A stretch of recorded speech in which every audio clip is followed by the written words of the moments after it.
Avi Meyer's, the Greater Chicago Jewish Festival. It's beautiful Sunday afternoon. Weather's in the 70s, no sign of rain. The sun is out, and we're here with one of the people that helped found the fest way back when, Michael Heimlich. How you doing? Hey, Avi. Fine, and thanks for being here, you guys.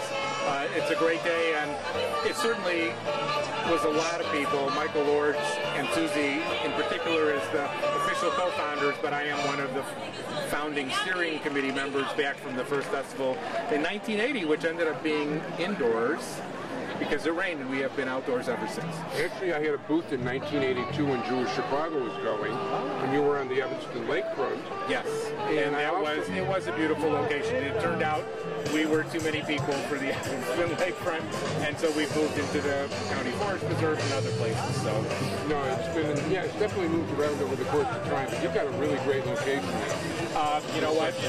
It's got a lot of room, and it's got beautiful trees, and when the weather cooperates like this, it's a magnificent setting.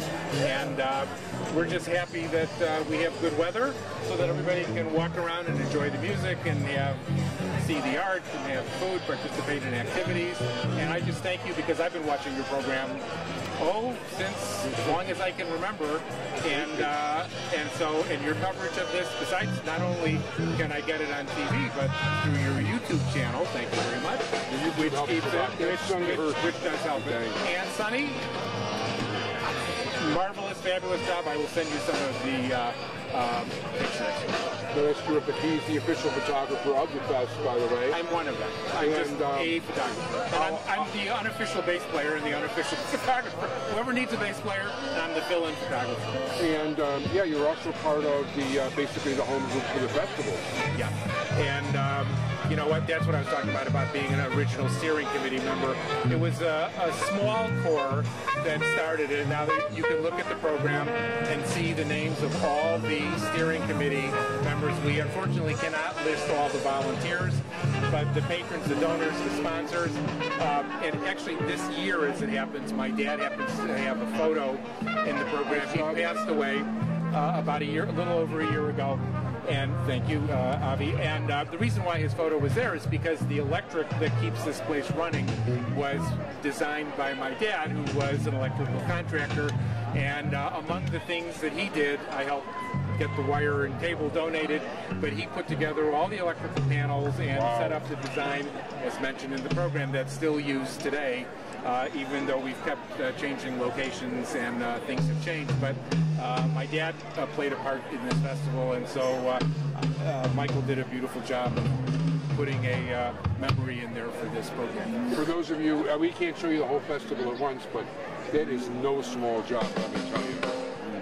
If you look at some of the social media for the festival, the Facebook page, facebook.com/Jewish Festival, for example, you will see some of the setup and some of the video. Or if you go to the festival's website, jewishfestival.org, you will see some of the photos of what it looks like, and there's some video of the setup from when this is just grass to the basically village that you see here, and then it's all taken down by the end of the day because we have to be out of here. It's an amazing job, and there's hundreds of people involved. So yeah, there are. It takes, talk about taking a village, it takes a lot of people to put this together, and it's really a community effort.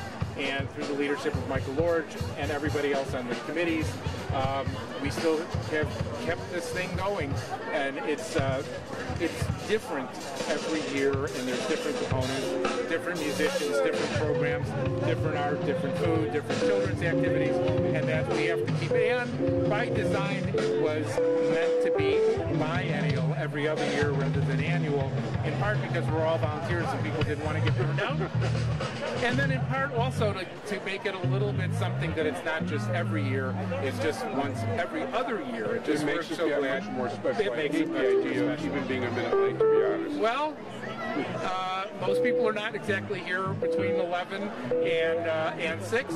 It's whatever part of the day they can be here, and you guys have been part of this and are really an important part of helping us continue to spread the word. So thank you very much. That's my pleasure. And by the way, for those of you who keep track of those things, and I know some of you do, he's a fellow Southsider.